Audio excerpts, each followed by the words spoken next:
Hello students, I am doctor Vinod Kamble.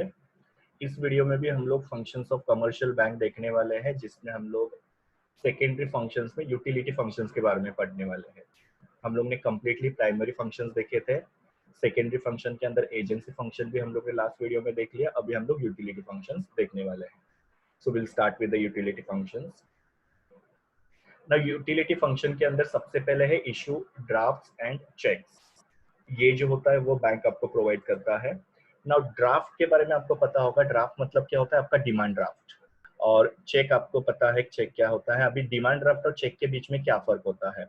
No, demand draft में क्या होता है कि आपको पहले पैसे बैंक अकाउंट में डिपॉजिट करना पड़ता है, जिसको आपको, अगर सपोज किसी ने आपको बोला कि मुझे डिमांड ड्राफ्ट चाहिए, तो आपको क्या करना पड़ता है? बैंक के पास पैसा डिपॉजिट करना पड़ता है और फिर बैंक क्या करती है, आपको एक ऐसा चेक के जैसे ही होता है डिमांड ड्राफ्ट, वो इशू किया जाता है और फिर वो जो होता है डिमांड ड्राफ्ट आप सामने वाले को देते हो। डिमांड ड्राफ्ट की डिमांड क्यों की जाती है? चेक वगैरह क्यों नहीं एक्सेप्ट किया जाता है? तो डिमांड ड्राफ्ट में मैंने जैसे आपको बोला कि यहाँ पे आप पहले पैसे डिपॉजिट करते हो और फिर बाद में आपको बैंक डिमांड ड्राफ्ट देते हो, जो आप सामने वाले को देते हो। तो सामने वाले को एक गारंटी मिलती है, अश्योरेंस मिलता है कि उसका पैसा उसको 100% मिल जाएगा। पर चेक में कैसे होता है? चेक हम लोग इशू करते हैं, पर काफी बार चेक में क्या होता है कि शायद तक अकाउंट में पैसे नहीं भी हो सकते हैं। तो चेक जो होता है वो डिसऑनर्ड या बाउंस होने के चांसेस हो सकते हैं। आपको उसने चेक तो दे दिया, पर आपको पैसे मिलेंगे कि नहीं मिलेंगे वो पता नहीं होता है। आपको 3 दिन तक वेट करना पड़ता है और 3 दिन के बाद में अगर सपोज उसके अकाउंट में पैसा रहेगा तो आपको मिल जाएगा, या उसके अकाउंट में पैसा नहीं रहेगा या उसके चेक में कुछ अगर प्रॉब्लम रहेगा डेट में, सिग्नेचर में, तो आपका वो जो चेक है वो क्या हो जाएगा? डिसऑनर हो जाएगा। सो चेक में कभी कभी पेमेंट की रिस्क हो सकती है कि आपको पैसे मिल भी सकते हैं, कभी कभी पैसे नहीं भी मिल सकते। पर डिमांड ड्राफ्ट में क्या होता है? आपको 100% पैसे मिलने की गारंटी होती है। तो कुछ लोग जो होते हैं डिमांड ड्राफ्ट मांगते हैं, चेक एक्सेप्ट करते नहीं है। बट काफी बार चेक की डिमांड भी की जाती है काफी सारे ट्रांजेक्शन के अंदर, जहाँ पे मतलब आपको अकाउंट में पैसे रखने पड़ते हैं और अगर पैसे होंगे तो आपका सामने वाले का चेक जो होगा वो बाउंस होगा नहीं। तो ये चेक और डिमांड ड्राफ्ट इशू करने का काम जो होता है वो बैंक आपके लिए करती है। A bank issue draft to its account holder as well as the non account holder. मतलब यहाँ पे क्या होता है कि डिमांड ड्राफ्ट जो होता है उसके लिए आपको बैंक में अकाउंट होने की कंपल्शन नहीं है। नहीं भी होगा तो भी आपको डिमांड ड्राफ्ट बैंक दे सकती है, पर चेक के लिए आपको अकाउंट होना जरूरी होता है। यहाँ पे जब आपको बैंक की चेक बुक वगैरह इशू करती है या डिमांड ड्राफ्ट वगैरह इशू करती है, तो डिमांड ड्राफ्ट के लिए आपको कमीशन पे करना पड़ता है बैंक को। इवन चेक के लिए आपको कुछ चार्जेस पे वगैरह करने पड़ते हैं। तो ये इशू करने का काम बैंक आपके लिए करती है, जिससे आपको सामने वाले को पेमेंट करने में ईज हो जाता है। लॉकर फैसिलिटी, आपने अगर बैंक में गए होंगे तो आपने देखा होगा ऐसे लॉकर्स होते हैं। ओके, लॉकर मतलब एक बड़ा सा कबर्ड होता है जिसके अंदर ऐसे छोटे छोटे बॉक्सेस टाइप होते हैं, जिसके अंदर आप लोग क्या कर सकते हो, आपकी वैल्यूएबल चीजें जो होती है, जैसे कि सपोज कोई इंपॉर्टेंट डॉक्यूमेंट हो गया, या फिर आपका कोई गोल्ड ऑर्नामेंट वगैरह हो गया, या दूसरी कोई भी वैल्यूएबल चीजें जो होती है उसको आप लोग क्या कर सकते हो, उसके अंदर सेफली रख सकते हो। अभी जब भी आप ये लॉकर फैसिलिटी बैंक के पास से लेते हो तो आपको हर साल क्या होता है, एक पर्टिकुलर रेंट पे करना पड़ता है लॉकर के लिए। पर आपकी जो चीजें होती है वहां पे क्या हो जाएगी, सेफ हो जाएगी। घर में रखने की वजह से क्या होता है, उसको रिस्क हो सकता है, चोरी हो सकते हैं या कुछ भी हो सकता है उसमें। बट बैंक में अगर लॉकर में आप लोग चीजें चाहिए तो सेफली रख सकते हो। और प्लस आपको जब भी चाहिए तभी आप जाके क्या कर सकते हो, बैंक टाइमिंग के अंदर वो विड्रॉ भी कर सकते हो, यहाँ से वहां से निकाल भी सकते हैं। तो ये लॉकर फैसिलिटी बैंक हम लोग को देती है।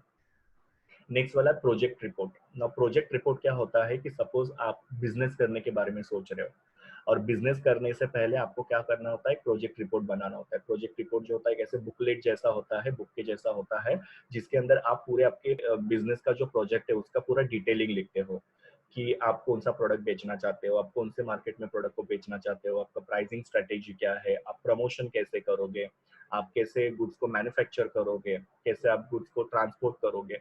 हर एक चीज जो होती है प्रोजेक्ट रिपोर्ट के अंदर डिटेल में लिखी रहती है। इन शॉर्ट, आपकी बिजनेस की जो आइडिया है या जो भी आप बिजनेस करने के बारे में सोच रहे हो, वो आप प्रोजेक्ट रिपोर्ट के अंदर क्या करते हो, मेंशन करते हो। सो बैंक जो होते हैं वो क्या करता है, आपके लिए प्रोजेक्ट रिपोर्ट बनाने में आपको हेल्प करता है। या आपकी जो फिजिबिलिटी स्टडी होती है, फिजिबिलिटी स्टडी का मतलब क्या होता है, आपका बिजनेस कितना वायबल है। काफी बार क्या होता है कि हम लोग बिजनेस के बारे में सोचते हैं पर वो बिजनेस वहां पे नहीं चलता है। तो आपका बिजनेस चलेगा कि नहीं चलेगा, उसकी फिजिबिलिटी स्टडी जो होती है वो बैंक आपको करके देने में हेल्प करती है, जिससे आपको पता चलता है कि आप कौन सा बिजनेस कर सकते हो। सो बैंक आपके लिए प्रोजेक्ट रिपोर्ट बनाने का काम करती है, फिजिबिलिटी स्टडी करने का काम करती है, क्योंकि ये सब चीजें जो होती है वो लेमैन को शायद तक पता नहीं होगी। बैंक इसमें क्या होता है, प्रोफेशनल लोगों को हायर करती है और प्रोफेशनल लोगों के थ्रू आपको ये सब चीजें प्रिपेयर करने में हेल्प करती है।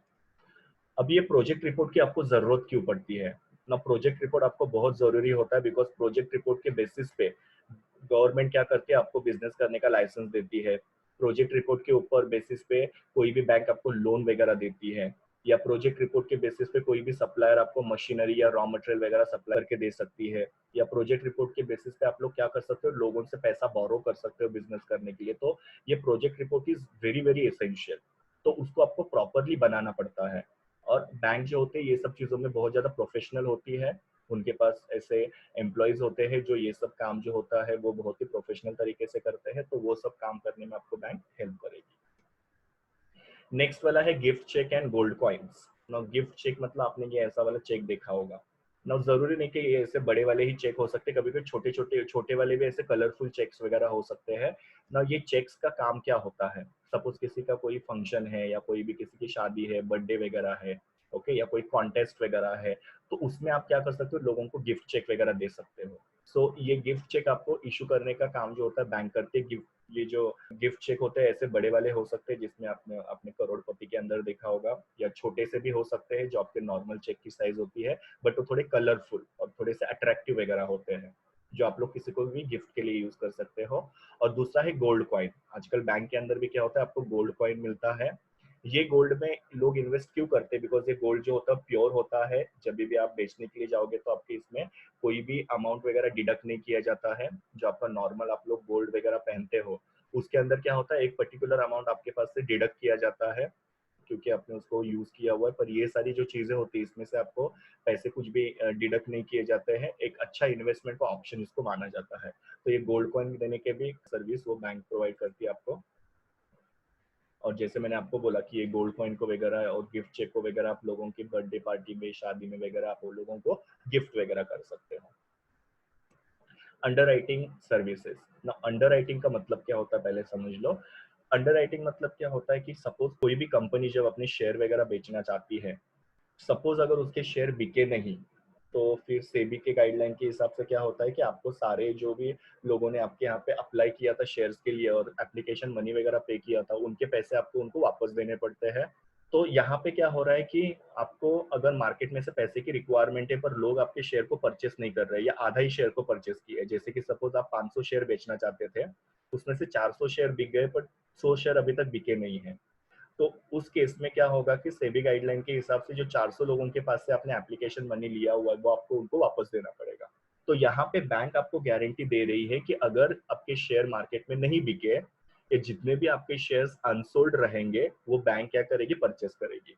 तो उसको हम लोग बोलते हैं अंडर राइटिंग। तो एक तरीके से बैंक आपको क्या कर रही है, गारंटी दे रही है कि आपके जितने भी अनसोल्ड शेयर रहेंगे, कि आपके 100 शेयर अगर बचे या 200 शेयर अगर आपके बच गए, तो वो सारे के सारे शेयर जो है बैंक परचेस कर देगी।